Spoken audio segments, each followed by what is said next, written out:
جمعیت علماء اسلام کے سربراہ مولانا فضل الرحمان کا جنوبی افریقہ کا دورہ، علمی و دینی مراکز میں خطابات۔ تفصیلات کے مطابق جمعیت علماء اسلام پاکستان کے سربراہ مولانا فضل الرحمان جنوبی افریقہ کے شہر ڈربن پہنچ گئے، جہاں ان کا مختلف دینی و تعلیمی اداروں میں پرتپاک استقبال کیا گیا۔ دورے کے دوران مولانا فضل الرحمان نے دارالعلوم تعلیم الدین اسپنگو بیچ کا دورہ کیا اور ادارے کے محتمم مولانا مفتی ابراہیم صاحب سے ملاقات کی ہے۔ اس موقع پر انہوں نے دنیا کے 17 سے زائد ممالک سے آئے ہوئے سینکڑوں طلباء سے خصوصی خطاب کیا، جس میں دینی تعلیم کی اہمیت، عصر حاضر کے چیلنجز اور امت مسلمہ کی ذمہ داریوں پر روشنی ڈالی۔ بعد ازاں قائد جمعیت نے دارالاحسان اسلامک سینٹر کا دورہ کیا، جہاں انہوں نے ادارے کے سربراہ مفتی محمد زبیر صاحب سے ملاقات کی اور اساتذہ و طلباء سے خصوصی خطاب کیا۔ خطاب میں انہوں نے علماء اکرام کی کردار، دینی مدارس کی خدمات اور عالمی سطح پر اسلام کی مثبت پیغام کو عام کرنے کی ضرورت پر زور دیا ہے۔ اس موقع پر مولانا فضل الرحمان کے ہمراہ ان کے معتمد خاص مفتی ابرار احمد، جمعیت علماء اسلام سندھ کے سیکرٹری جنرل مولانا راشد سومرو اور ان کے صاحبزادے انس محمود بھی موجود تھے۔ ذرائع کے مطابق مولانا فضل الرحمان اپنے قیام کے دوران جنوبی افریقہ کے مختلف شہروں میں علماء اکرام سے ملاقاتیں کریں گے، جبکہ جمعیت علماء اسلام جنوبی افریقہ کے زیر اہتمام منعقد ہونے والے ایک خصوصی پروگرام میں بھی شرکت کریں گے، جہاں اہم دینی و ملی امور پر گفتگو متوقع ہے۔ دینی حلقوں نے قائد جمعیت مولانا فضل الرحمان کے اس دورے کو جنوبی افریقہ میں دینی روابط کے فروغ اور امت مسلمہ کے درمیان فکری و علمی ہم آہنگی کے لیے نہایت اہم قرار دیا ہے۔ ناظرین و سامعین، آپ کو بتاتے چلیں کہ گزشتہ روز جنوبی افریقہ پہنچنے پر مولانا فضل الرحمان کے اعزاز میں Pakistan community Durban South Africa کی جانب سے وطن ہاؤس ڈربن میں عشائیہ بھی دیا گیا۔ مولانا فضل الرحمان نے عشائیہ اور استقبالیہ دینے پر پاکستان کمیونٹی کے عہدیداران اور اراکین کا خصوصی شکریہ ادا کیا ہے۔ دارالعلوم دیوبند میں یوم جمہوریہ کی شاندار تقریب۔ نفرت کی سیاست سے اقتدار تو مل سکتا ہے، ملک نہیں چلایا جا سکتا۔ مولانا سید ارشد مدنی صاحب دامت برکاتہم کا خطاب۔ تفصیلات کے مطابق ام المدارس دارالعلوم دیوبند میں یوم جمہوریہ کے موقع پر ایک باوقار اور پروقار تقریب کا انعقاد کیا گیا، جس میں ملک کی آزادی، آئین اور جمہوری اقدار کو خراج تحسین پیش کیا گیا۔ اس موقع پر جانشین شیخ الاسلام، امیر الہند، قائد جمعیت حضرت مولانا سید ارشد مدنی صاحب دامت برکاتہم العالیہ، صدر المدرسین دارالعلوم دیوبند و صدر جمعیت علماء ہند نے ایک پرمغز اور فکر انگیز خطاب کیا۔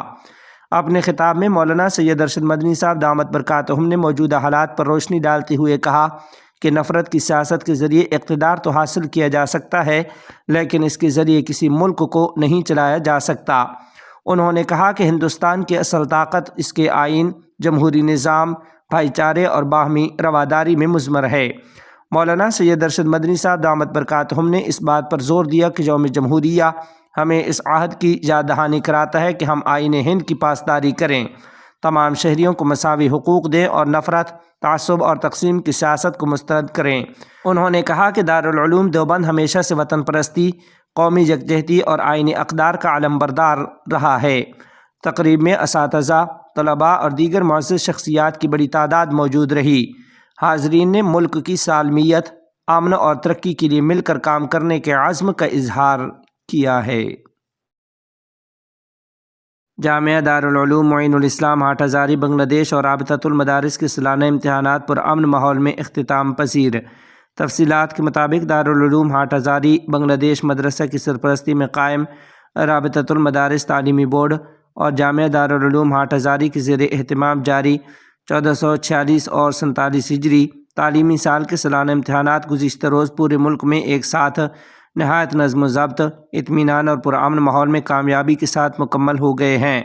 پہلے سے طے شدہ شیڈول کے مطابق منعقد ہونے والے ان امتحانات میں دارالعلوم ہاٹ ہزاری بنگلہ دیش کے داخلی امتحانات اور وفاق المدارس کے تحت ہونے والے امتحانات شامل تھے، جن میں مجموعی طور پر تقریباً 8000 سے زائد طلباء نے شرکت کی ہے۔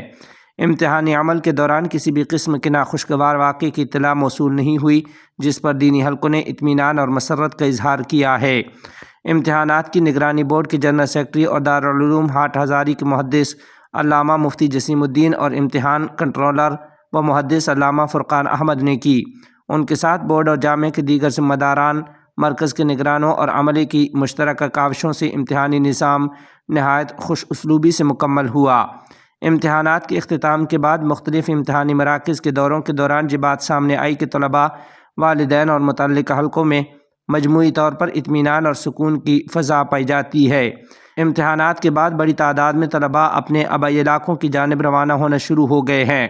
ادھر اعلان کیا گیا ہے کہ 27 جنوری 2026 بروز منگل سے ہیئت العلیا کے زیر اہتمام تکمیل دورہ حدیث عربی ماسٹر جماعت کے سندی امتحانات کا آغاز ہوگا، جس کے لیے تمام انتظامات مکمل کر لیے گئے ہیں۔ جامعہ اور بورڈ کی جانب سے اللہ تعالیٰ کے حضور دعا کی گئی کہ وہ تمام طلباء کی محنت کو قبول فرمائے، انہیں علم نافع، صالح عمل اور حسن اخلاق سے نوازے اور انہیں خیریت اور سلامتی کے ساتھ اپنے اہل خانہ تک پہنچائے، اور دین، امت مسلمہ اور ملک کی خدمت کے لیے ان کی زندگیوں کو بامقصد اور مفید بنائے۔ دینی و تعلیمی حلقوں نے امتحانات کے کامیاب انعقاد پر انتظامیہ کی کوششوں کو سراہا ہے۔